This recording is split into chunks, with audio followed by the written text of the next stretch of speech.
everything now is online based. It's all about having a personal brand. You can move product, you can convert to selling something if you have a personal brand, no matter what you're trying to do. So personal branding is essential more than it's ever been. Social media is how people are actually creating like legitimately big businesses. Yep. For a business to actually have any type of potential success, they have to have a mark in social media or on social media in a real way.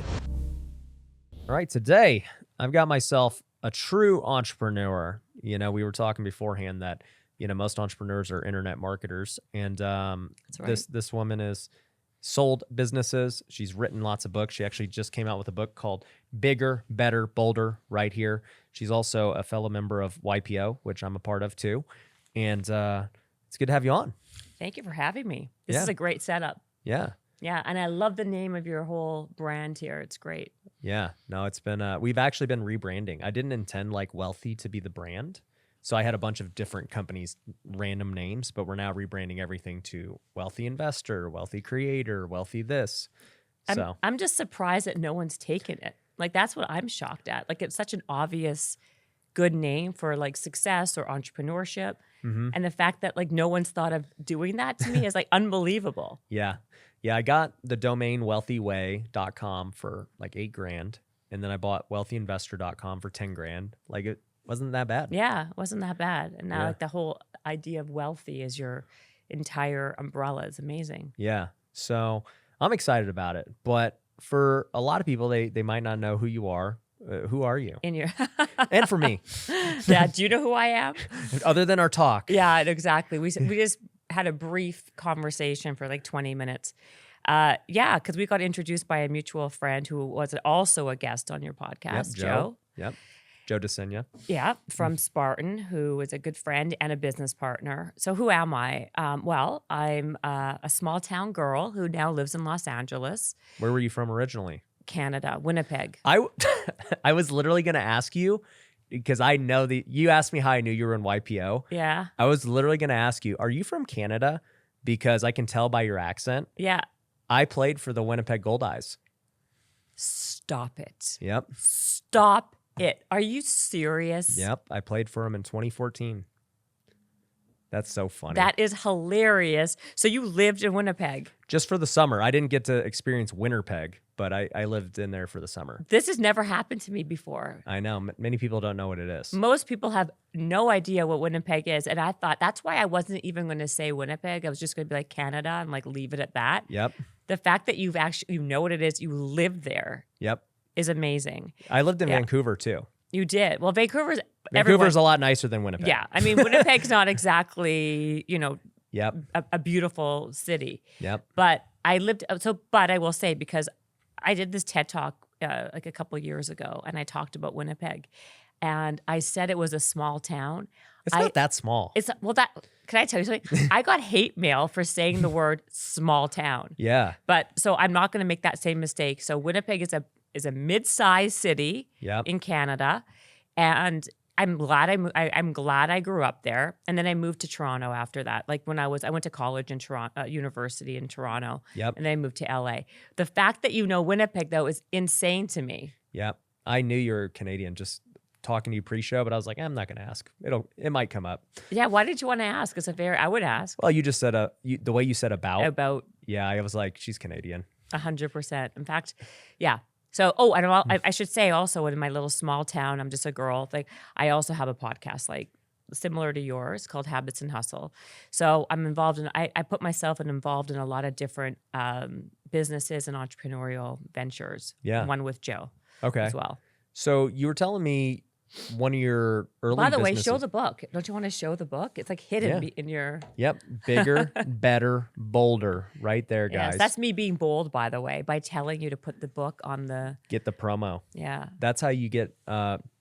That's how you get a closed mouth doesn't get fed. 100%. Or the squeaky wheel doesn't get the oil. Right. No, a squeaky wheel gets the oil. Oh yeah, a squeaky wheel gets the oil. Right. So I don't know why you're hiding the book like in the. I can't have it mess up my face. Right here. Yes, it's a nice face too. We were saying, so you definitely don't want to do that. Yeah. So tell me about your first business. It sold, right? Yeah, it sold. Well, let me just go back a little bit. Okay.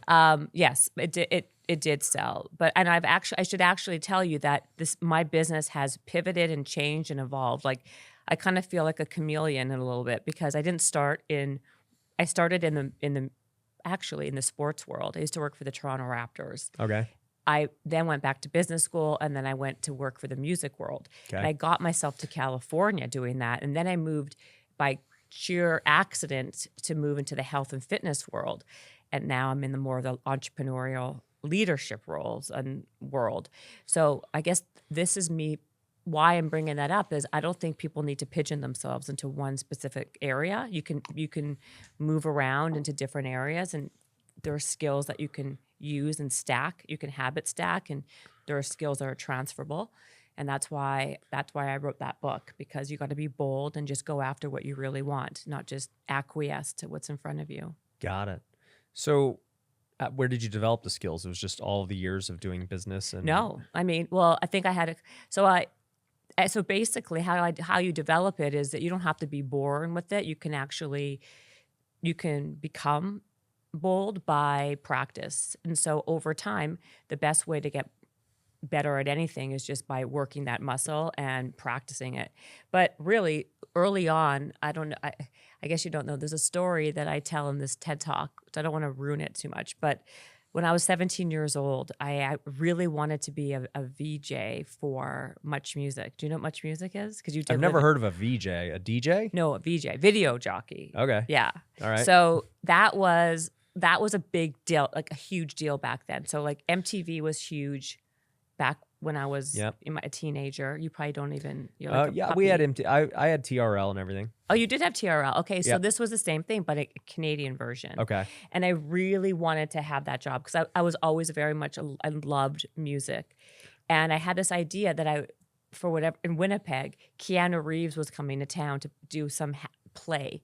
He was like huge back then and still is, and I just wanted that. I needed to make a demo tape. And so I had this idea that he was going to be my ticket to Much Music. And so I told my friends and my family that I was going to get Keanu Reeves to be on my demo tape, and that would seal my audition. Okay. And everyone laughed and screamed and thought that was crazy. And then I went to stand in front of where he was doing his play.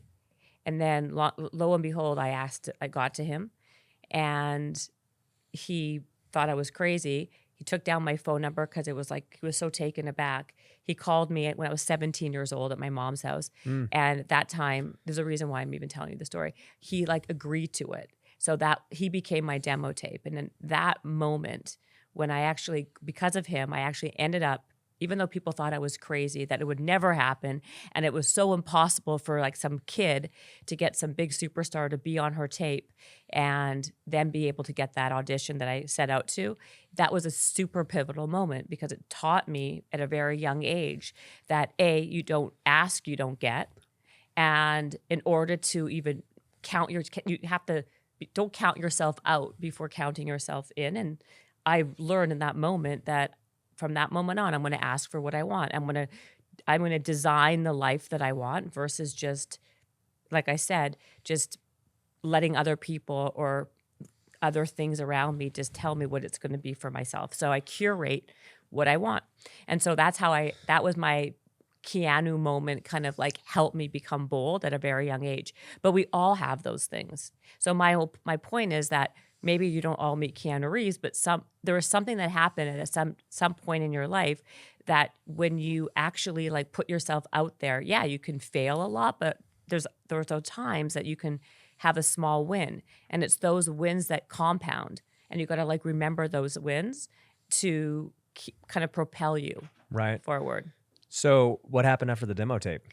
Well, I got the audition. Okay. And it actually came down to me and this one other girl, and the other girl, it became down me and this other girl, and she got the job, unfortunately. But that wasn't the real win. The real win was getting the audition with him. 100%. Getting him on the audition tape, or the demo tape, I should say, because the life lesson and the trajectory that kind of brought my world kind of where I kind of took my path Yeah. was very, very different. Right. Right. Because I just kept on taking a chance. Right. And in business, you got to take chances. And there's a difference, I think, between being bold and being, and taking a risk. To me, being bold is taking more of a calculated risk. Right. That's not dangerous. Right. The upside's so far worth it that the risk is minimal. Yes. So what happened from there?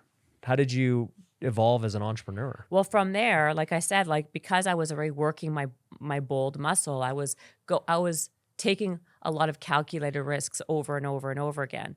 And what happened was eventually my path took me into the health and fitness space, where I got my first book deal. I called the book No Gym Required.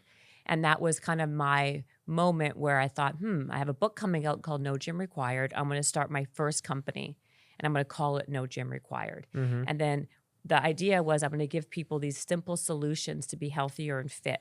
Okay. So it could be anything. So I created a shoe that was a toning shoe that was weighted. So in your shoe, there was like a midsole that had weight. So it would burn up to 25% or actually 50% more calories when you wore it because of the added resistance. And because of the way it was in the midsole, it was much easier on your knees and on your back. And so that was my first real company product that I was going out for. And it was extremely difficult because I was super young. I had no experience starting a company, building a company. But I convinced this guy that once hired me as a spokesperson for another company to leave his job and like become my business partner. And so I was very weak in like certain areas, which I knew. I had self-awareness to know that I was bad with, administrative stuff and operations and manufacturing, but I was very good on the sales and the marketing and like connecting dots and big picture. So I found somebody who would be a great partner for me. And we started this company and I ended up selling hundreds of thousands of shoes. Wow. And in the shoe business, in the shoe world, it's very hard to make a dent, and it's very hard to even get past, the competition for shoes is fierce. Well, not to mention the marketing budget. So when Nike or Adidas or Reebok, or whatever, there's five big shoe companies, and everybody else is a real, it's a very far second. Everyone else is boutique, essentially. Right. Or just like kind of like junky, and they're just not, but everyone else is Skechers. Well, no, Skechers is making a shit ton of money. Skechers is like super, super, super, super successful. Right. I mean, Skechers actually sued me a couple times with my company. Really? Because we were like in direct competition for a shoe. They came out with this toning shoe. Was it the Kim Kardashian one? No, it was, actually maybe. I don't remember. I remember her. she had like some weird shoe that made all these claims. Wasn't that close? Was it? That was probably her. Yeah. Actually, I'm not even sure. Maybe it was one of the Kardashians. You were getting sued for it. I was getting sued. Yeah, but it wasn't because at the time she was not Kim Kardashian. Yeah. She was like a spokesperson that was very. That's why she never really stood out to me when they were suing me because the reviews. This is why they sued me, because the reviews online were so favorable for my shoe company, for what my shoe did, because my shoe had tangible results. You wear my shoe, you can wear a pedometer or whatever those calorie counters, and you can actually see an increase in calories burned wearing my shoes versus wearing regular tennis shoes that don't have the weighted midsole, right? You can actually see it. Now, their claims were that you wear these wonky shoes and you're burning a ton of calories, but their claims were based around not much stuff, right? So what happened was when all these reviews were coming out, I posted them, I talked about it on media, because at the time I had a ton of media around these shoes, like business magazines. What were the shoes called? They were called the NGR shoes. NGR. I'm going to look them up after. No gym required. Because this was like, I'm like dating myself. This was like 2007 or 8. So like 12, 15 years ago.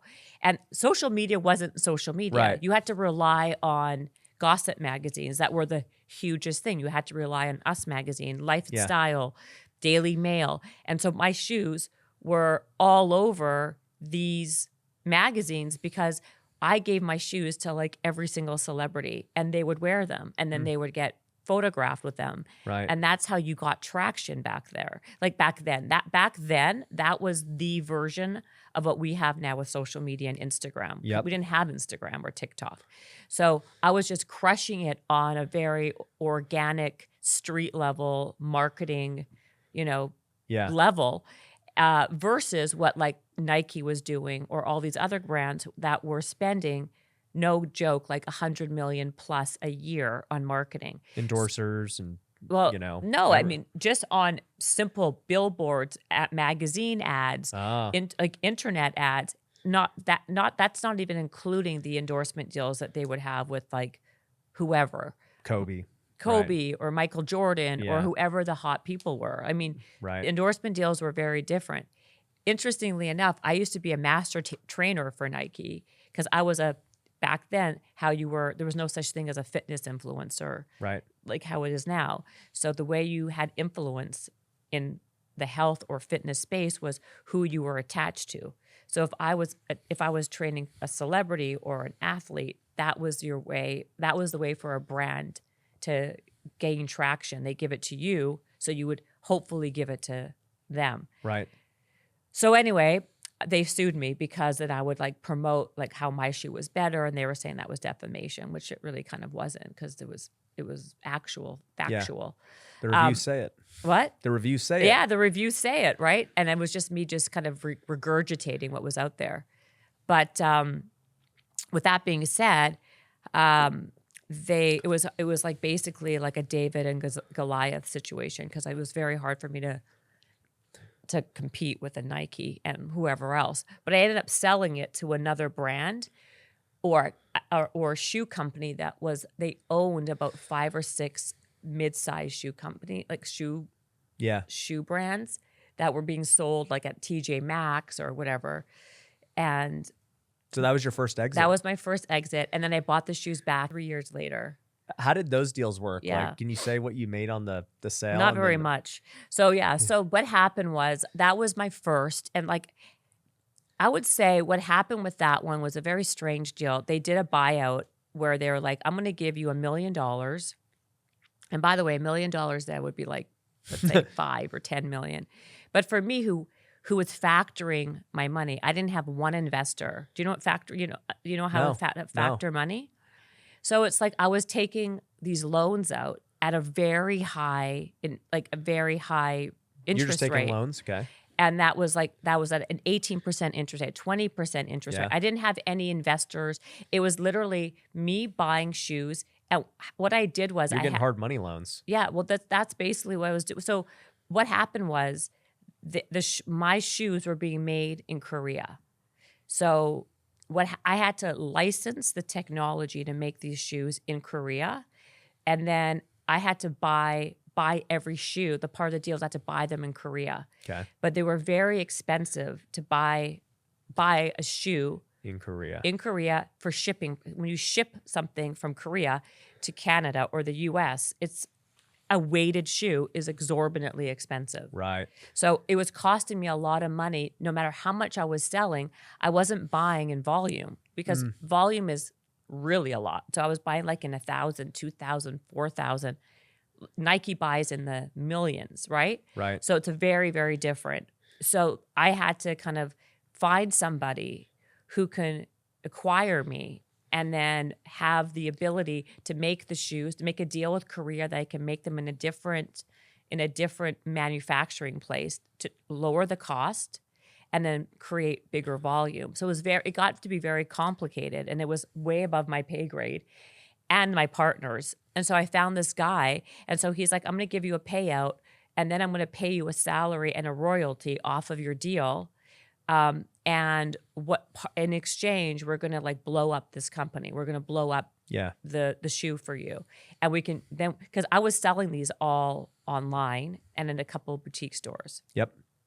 So then you ended up buying it back from him. Yes, because what happened was, not to bore you with the details, but you are a business person, right? I'm fascinated. Okay, so Yeah. what would happen was we did the deal, and then the part of the deal was I would be kind of like the spokesperson for it, and he would help basically build up my brand. But when I signed the deal on day one of we were working, he wanted me to kind of be involved in all these other brands that were kind of bigger than my brand and help those brands. So it was going to cannibalize my own brand. Right. And so my stuff just kept on getting put on the back burner. Oh. And then nothing was actually happening. He was really buying He's buying me. you. Yeah. Yes. But he's like, I'll buy the shoes, but really we were going to buy you. And I was getting very frustrated. So once I brought that up, it caused a whole big kerfuffle. And then he wanted to get out of the deal because I wasn't happy about how it was a bait and switch situation. Yep. And then from there, just went south very fast. And then he just was hammering me with legal documents saying how to get out of this deal. It was like a bad thing. And so it just cost me a fortune in legal just to kind of get out of the deal properly. And I was able to get the rights back. And by the way, I still think that there's a huge market, even more so now. So I created, and I should be very careful how I say that. I was one of the first people, or the first people who created this whole ideology around no gym required, right? Like this idea of no gym, just working out with your own body weight, working out without equipment. Not to say the gym was a bad thing, but the gym, the way I looked at it was, if you don't have access, if you don't like it, if you don't want to, you can be just as effective. And it kind of took on a life of its own. So that was kind of how I kind of started that was kind of how the first business went. And the shoe was one of what was the main anchors of that. Right. And then eventually, you got it back, and at some point I got it back, and and then what happened was I just kind of left it because I got really busy with other things. From there, I had a weight loss show I got on TV that kind of took me on a whole different direction. And then I got these deals with Weight Watchers to create this Point Plus program for exercise. So I became really, really busy in other areas within in the health and wellness space, where it just kind of took a back seat, and I got lots of different deals, and I was really kind of involved with lots of different brands in the fitness space, like Polar heart rate monitors and Muscle Milk. And is it Jenny Craig that's was the famous person back then? No. Jenny Craig. No. What Jenny Craig was a weight loss Jenny Craig was a weight loss program a weight loss company. But the difference between Weight Watchers or a Jenny Craig was, I think Jenny Craig had food that you had to eat. Right. It was their Weight Watchers. By the way, Weight Watchers to this day is probably still one of the most effective ways to actually lose weight in a healthy way that you can maintain and keep off, because it teaches you portions. Okay. And they have it has these meeting rooms, kind of like how AA has these places where people come and talk. Yeah. This is the same thing. You go in, you get weighed. So it kind of keeps you on point. It keeps you accountable. It keeps you kind of honest. Yeah. And you have a great support group. So I still am a big advocate for Weight Watchers, even though it's kind of passe maybe right now. But I think it's way more effective than a ton of these programs on social media where people are selling you smoke and mirrors. Well, I was just thinking, because now today, like you said, the social media influencers are they've replaced the Weight Watchers and things of the world. And the Weight Watchers in them are still huge, but it's man. But their stock is really not doing that well. Okay. I was trying to think who the girl was that used to be the most famous TV trainer. Oh, are you talking Denise Austin or Kathy Smith? Jane Fonda? Jane Fonda was big, yeah. She's 80. No, but yeah. But no, there was I think there was a blonde girl that was always promoting these different things back then in before social media. I can't remember her name. I'll have to find it after. No, I'm thinking I'll tell you who I remember. Back Kathy Smith, Jane Fonda. These are all maybe her name 70. was Jillian. Oh, you mean Jillian Michaels? Yeah, I think she's the big one. Yes, because she was from The Biggest Loser. Okay. She's still around. And Yeah, I she's know. like still popular. I mean, but she was like super popular. she was during like, that time. yes, she was that. Okay, so you know what? That's the same era. Yeah. So yeah. So she was off The Biggest Loser. That's true.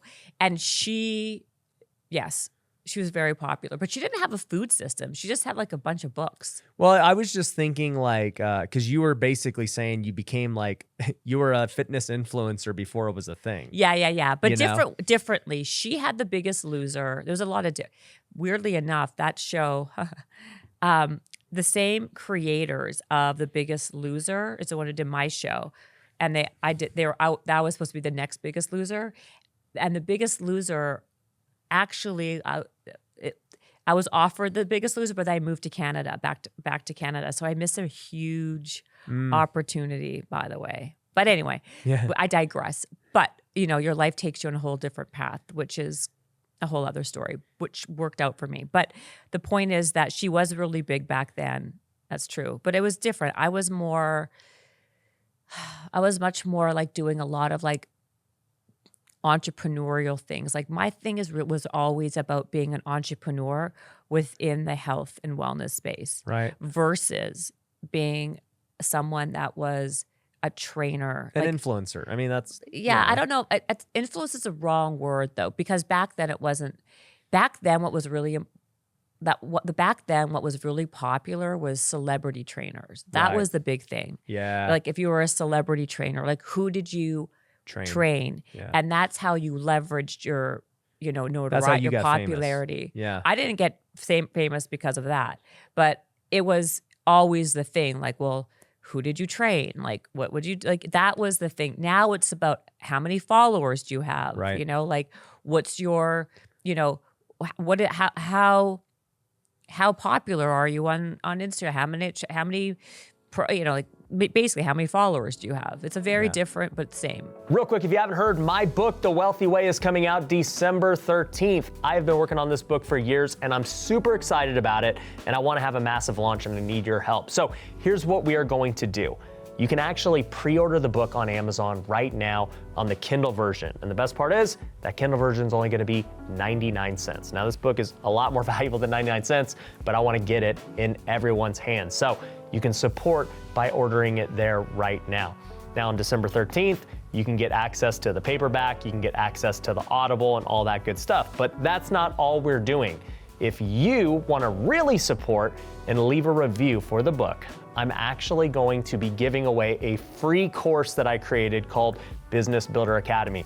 This is teaching everyone how to start a business from start to scratch, how to figure out your branding, your products, sales, marketing, everything that I've done to start up all of my businesses.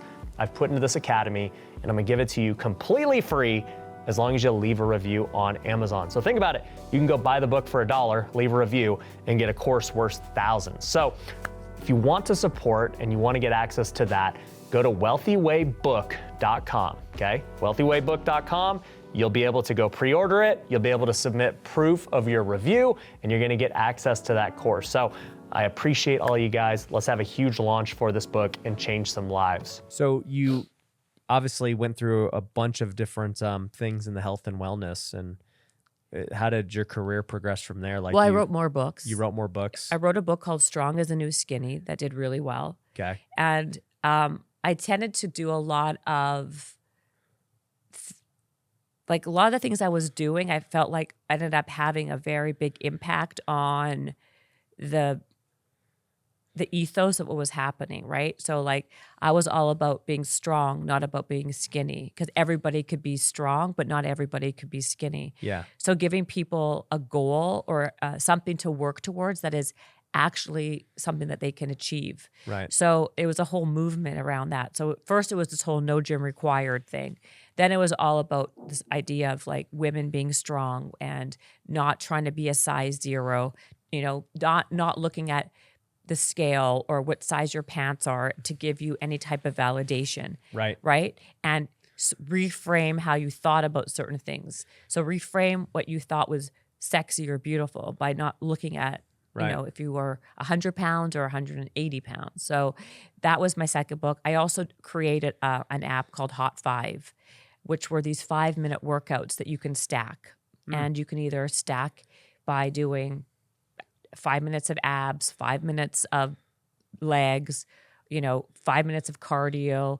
It was broken down into like the type of exercise, the body part you're working. Then you mix and match. And you can mix and match, or you can just do the 5 minutes if you only have 5 minutes. So that was actually it was a really, really aesthetically beautiful looking app, and it was very much user friendly. So there was a lot of like things that get around it, and it got a lot of press. So, we had a lot of people talking about it. It kind of like had a lot of buzz. And so we kind of kept with that, and it did very well. And then it got acquired by Weight Watchers years, not that long after, actually, like a year and a half or 2 years after it was put out. Yeah. And so that was just like another thing. But that kind of really gave me credibility in the more of the tech entrepreneur space, because I had an exit that was an app that was, how that works. A lot of dough. Not a lot of dough. Not as much as I should have made, actually. But that's a whole other story for a different podcast. Okay. And then how many books have you written now? 3 fitness and health. This is my 4th, but this is the most, to me, this is the most important book for me. Like in terms of the fact that it's the closest like it's basically what you need to do to get to your goal, and where and how to, because before you achieve something, you need to have the skill set to know how to achieve something and how to go after a goal. Right. And this was literally like a blueprint of like what I did. Okay. So what do you do these days now? What do I do these days? As far as like your entrepreneurial journey, because you said you have like all these things going on. Well, I write books. No, I do my own podcast, like I said, Habits and Hustle. And I am involved in a lot of different companies. And a lot of them are health and wellness focused, because that's really my passion. I love that stuff. So that's where I focus my energy. Right. And I really do a lot of speaking stuff. But I speak to a lot of sales teams and a lot of like employees for different companies in the real estate business, actually. Okay. And or finance. That's why I usually seem to get hired a lot by. But I feel like I'm just the kind of person that is very much of an entrepreneurial spirit. I like to jump into something with even if I don't have all the information, that's my entire thing. Like I think you really disrupt an industry, or you really make a dent when you don't know everything, right? Because if you know everything, then you have like a very finite box that you work within. But when you kind of have to figure things out, you do things differently. And that's how you really change the way someone's doing something. Well, I think too, what I've found in entrepreneurship is obviously I'm the same way. I think every entrepreneur is. You just hop in and you're like, I'll figure it out as we go along. But if you knew everything in the beginning, you'd be like, yep, I'm not doing this.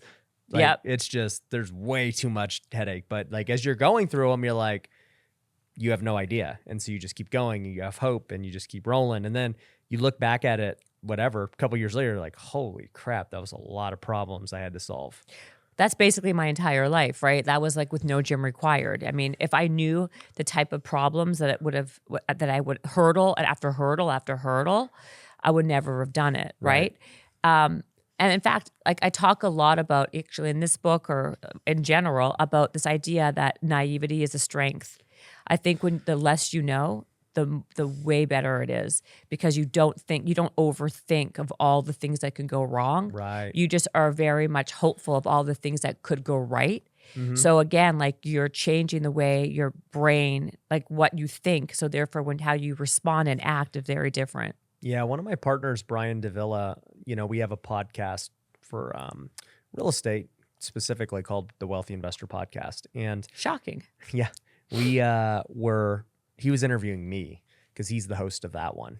And he was like, one thing I always tell our students at Wealthy Investors that Ryan is delusionally optimistic. And he's like, that guy, it does not matter what's happening. The real estate market could suck. everything could be burning down. And he's still just like, yep, it's going to work. Here's what we're going to do. This is how we're going to do it. And then like, he just does not think he's ever going to fail or lose. So to me, is that because you've trained your brain to be like just optimistic, or is it because you don't know what you don't know and therefore you're just going after it? It's probably both. Yeah, I think there's situations where I'm just too naive to know how like bad things That's exactly might my be point. or could be. Yes. Or I'm just like, maybe I am aware and I'm like, I don't care. Right. Like we're good. I feel like there has to be, like I think there are people out there who are just more like okay with things not like with shit not working out, right? Like who are okay with failing or having to have like a failure. And there are other people who are much more risk adverse. And so I think I got mine from baseball, because even in baseball, right? You fail 7 out of 10 times. That's right. You're great. And so I'm like, yeah, I fail all the time. I'm more than likely not going to get a hit. So that's a really good point. And I actually just did I did a speaking engagement maybe a couple months back where I used that as an example, like people who are baseball players, like, cause all you need is one. Yeah. Right. So you were like conditioned at a young age to fail. Yep. And all the time. Right. So your resilience is so much higher than the average person. And that to me is why a lot of times, like people who were mediocre or not exceptional in some way, they failed more often, right? They had to learn to kind of have grit and build grit and fall and get right back up again, versus someone who things always just came naturally to them, right? Yeah. Where at the end of the day, people like you who have to kind of like, that was part of like how you were structured and conditioned, where now it's like, yeah, if you fail, you're like immune to it. Like you're totally desensitized to that. I am for sure. Right. And so like if it happens, if you win, it's a bonus. Yeah.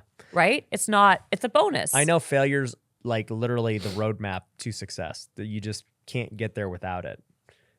A lot of times, like my biggest successes have come from the fact that I failed at something else, but I didn't see the dots connecting when it was happening. Right. I only knew about it later down the road when I had a success. And I was like, oh yeah, if this actually worked out for me, it's like Sliding Doors. Yeah. The movie Sliding Doors. Have you ever seen it before? No. You got to watch it. Like if this thing actually happened, then all of these other things would never have happened, Right. because it takes you down a whole different path. Right. But we have to remember that as entrepreneurs, that Right. when something doesn't work out for us, or when we fail or we get rejected or whatever it is, it's because there's something down the road that's had to have happened for something down the road to have actually occurred. Right. No, it makes complete sense. So with your books and everything, I know you talked about a lot of them being for women. It sounded like some of them. Absolutely not. None of them were just I didn't only say for, that. No. Okay, because you were talking about the women. No not gym worrying about required for size. everybody. Okay. Strong as the New Skinny was predominantly women, but it was a strength. It was about focused on strength. Okay. So women liked it. All right. But my first brand is more actually men. Okay. Yeah.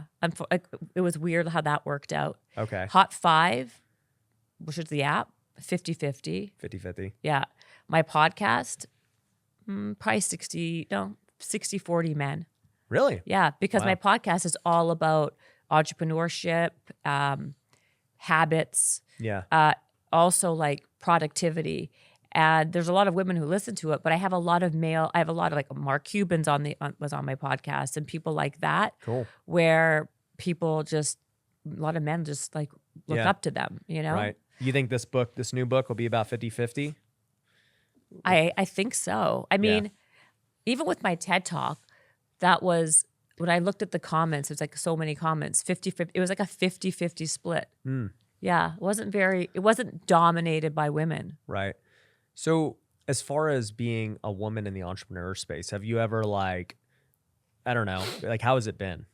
Because even in YPO where we're at, it's like there's no women, right? Very few. And in the real estate space, even though I try to get women, and it's so male dominated. So when I think about that, I see that as an opportunity, right? So Right. I see that as an opportunity and a strength versus a weakness and a bad thing. But for as someone who's a competitive person who wants to, I think there's room for everybody. And I think that how I feel what happens a lot of times, you get underestimated a lot. Okay. I get underestimated. I've been underestimated my entire life because I'm a girl. So therefore, and also I'm a girl who was a fitness girl. So then people They label box you. me in as like, oh yeah, well, she could do a squat and a lunge. So yeah, she can't really be good and savvy in marketing and strategy and business. Right. And so there leaves a lot of room for me to prove you wrong. And so that's what I've been conditioned Yeah. to do over and over again to just deal prove with you it. wrong. Yeah. To deal with it. And to me, it's fuel. Like to me, it's like, yeah, you know what? Like that gives me that extra, like that gives me some kind of fuel to prove myself. And I think honestly, like that works for me. It's frustrating sometimes. And a lot of times I lose out on an opportunity, or people don't they don't take you seriously when you're in more of a boardroom situation. But that's okay. They'll learn. They figure it out pretty quickly. And if they don't, they don't. And that's okay. You can't be for everybody. And the best way to change anybody's mind about anything is just do your best and like let your actions speak louder than words. Me telling you I'm smart, or me telling you I'm capable, or me telling you I'm this or that won't make a difference. Doesn't matter. You gotta Doesn't prove it. matter. Yeah. You have to see it for yourself. Like actions do speak louder than words. And if that's what it takes, sometimes it's what it takes. It's fine. Yeah. That makes sense. So what else can I take from this new book? There's a that lot. would be applicable maybe to me. You know a little bit about me now. What do you think would be good for something I can apply? Well, there's so many different, so I basically in this book is broken down into 16 principles, right? Okay. Of how to basically make boldness, how to become more bold in your own life. Okay. And I think that depending on there's different types of boldness. So for example, if you are somebody who's very bold in one area, but kind of needs help in another area, that's something that you can work on. But you were saying to me earlier that, that you've kind of take risks. You're not really afraid to go after certain things. You've been conditioned through baseball to do that. Yeah.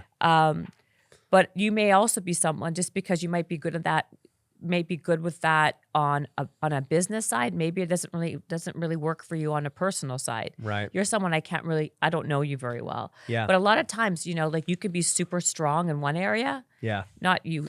Yeah. Anyone. Yep. But have weakness in another area. So the first step is to have some type of self-awareness Okay. of who you are and what you kind of, where you kind of fall a little short for yourself. Mm-hmm. So again, you may need help to become more bold with asking for what you want in a personal relationship world. Ah, yeah. Right? So the idea behind this is to create a rich life. The bottom line is the book is about bigger, better, bolder, to create a life that's rich.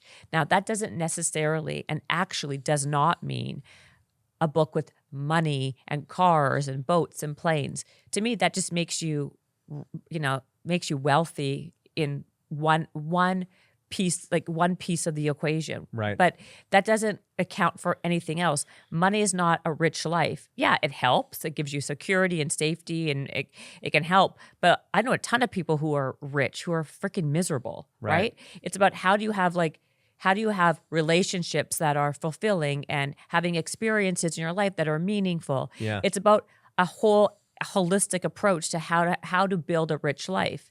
And so my entire philosophy is the way you get to having a rich life, the way you kind of get to these things is taking agency and ownership of your life and curating what is important to you so you can be the most authentic sense of self, and so you can self-actualize to a place that actually is close to who you really are. Right. Versus this idea of oh, I'm just going to go out with this person because, they asked me out, or I'm just going to take this job because it's available and they were hiring. Take some real ownership and become the CEO of your own destiny. Right. Be intentional, really. Be intentional and be deliberate. Right. There's one in here that's interesting, the 10% target. What's that? So the 10% target is the idea behind it is getting comfortable with failure.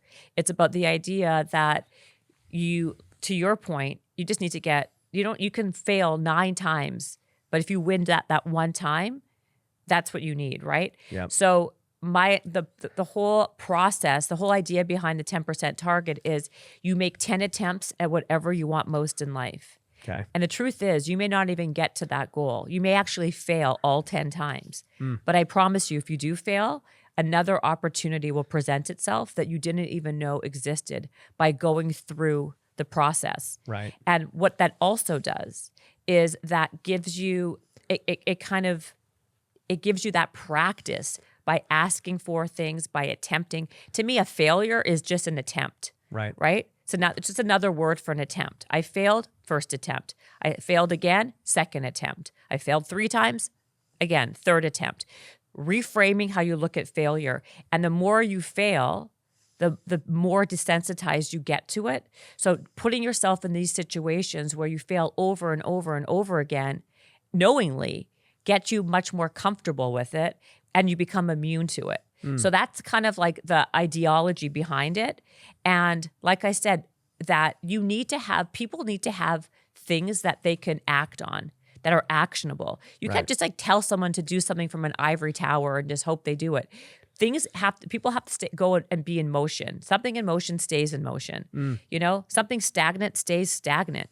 So getting people to actually just do it and go through the motion and act without knowing everything, without this whole analysis paralysis of spreadsheets and data, while they're doing it, they will find other opportunities and they will become successful because they're now amidst other things. That's why people who have jobs are the ones who usually find the better jobs versus the person who's sitting on their couch who doesn't have a job, right? And that's the same with like a relationship. Like usually when you're in a relationship, it's when you meet the best people, right? Because you're kind of like your whole aura changes, like how you're showing up in the world. You're in the mix versus sitting on a couch and watching Netflix. Right. Like how many people do you know? Like, oh, I can't find someone, but yet they don't leave their house. Right. It's crazy. Well, you're 33 and married with kids, but some of your friends, I'm sure, are in that situation. Some of my friends aren't married, and you're just like, and some of them go out and like they put themselves in the mix, but some of them don't, and they complain. Right. So don't complain and not do. Don't try. Like if you see a gap or a blind spot where you feel that you're missing out, make a change. But you have that onus. You got to put the onus on you to do it. Is one of the principles don't complain? That should be. It shouldn't be. It should be, but it's not. That could be like principle 17. Yeah. Don't complain and not do anything about it. Yeah. There's just too many people that, it's the government's fault. It's the stock market. It's the economy. It's the president. It's the COVID. It's the whatever. It's the whatever. Exactly. Yeah. There's also this whole idea. Everything now is about fear-based in the way that like people can't say what they want to, how they feel. So everything has to be around this like baseline of like what's acceptable. And so people are so scared of being canceled in every aspect of their life, then they just sit there and quietly in like unhappiness. Right. Yeah. 100%. So how have you seen as an entrepreneur, you've done it now for, man, you started that first company at least 15 years ago. 15 actually. Yeah. 15. Yeah. How have you seen just the life of an entrepreneur change now in the last 15 years? Like you were talking like, hey, this is how we did it back then. We had to get in the gossip magazines and everything. Now you're in this age of social media, and you and I were just talking offline about, hey, all these guys are doing things way different now for marketing and sales and everything. Like, how are you seeing things adapt, especially in the health and wellness? Same thing. I think that the whole business, the whole way business is being conducted is a complete 180, right? Like everything now is online based. Before it was in real time offline based, right? So now it's all about having a personal brand, right? You can move product, you can convert to selling something if you have a personal brand, no matter what you're trying to do. So personal branding is essential. Yep. More than it's ever been, right? Yep. Social media is how people are actually creating like legitimately big businesses Yep. with funnels and courses and sales, all these other sales types of tools. Yep. I feel that for a business to actually have any type of potential success, they have to have a mark in social media or on social media in a real way. Right. I think content is king, Yeah. right? Having really good content that is helpful. I think a lot of content is actually, a lot of companies have a lot of vanity content that doesn't really like help anybody. It just may look pretty, Right. but it's not valuable. Right. So you got to be offering people valuable content that they can actually integrate Yeah. and learn from. So all of these things, like that to me in itself, like there's big brands just on TikTok who've made multi-million dollar, billion-dollar brands just from really engaged TikToks. Yeah. And then they had the right systems and funnels and people around them, I should say, to actually create like a viable business. Mm-hmm. So everything has changed. If you don't have somebody on your team that understands digital, understands social media, you're kind of fucked, right? Yeah, like, you are. because everything is digital marketing. Yeah. Like digital ad spend. People are not advertising on TV like they ever at all. There's more people listening to Joe Rogan than 10 CNNs. Do you understand how crazy that is? Yeah. There's no impact. TV has zero impact. Radio has zero impact. You have way more impact on having people. There's some podcasts, not many. Podcasts don't really convert and sell as well. But I think where people get mistaken, and brands really make a mistake here, is they just look at the number of followers that somebody has, and they get burned every time. Every single time. It's more important what your engagement is And the quality of the followers. quality of followers, and if you have a community. Yeah. Because if you don't, that number is bullshit. Most of the time people are just buying followers anyway, and it means nothing. And people are becoming much more intelligent and Yeah. aware around that, because it's Yeah. very easy now. There's tons of apps that you can buy Yeah. and download that will just say, this person's a fake, that person's a phony. But once in a while, you got like a PR manager or a marketing manager in a brand that doesn't know any better, and then they make that mistake. Yep. Right?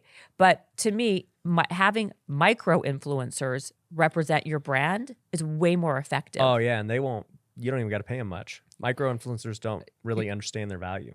No, well, they'll take product. Yeah. But they're getting a little more savvy. They're becoming a little more savvy. But like the people who actually convert into actual sales, and I've seen this because I did this thing with not this book, actually a couple things. When I had this book called Badass Body Goals, that was like a book right before this one. Okay. I did that book very differently. All my books, including this one, is with like a big publisher with like a big book deal, right? But there was a company that I collaborated with called Habit Nest, and we did this book together that was a digital play. Okay. So it was basically being sold only online, and like through digital ads. That's it. That book was called, like I said, called Badass Body Goals. I had a lot of people posting about this book because a ton of influencers were doing the program and working the program, and they were posting about it all the time.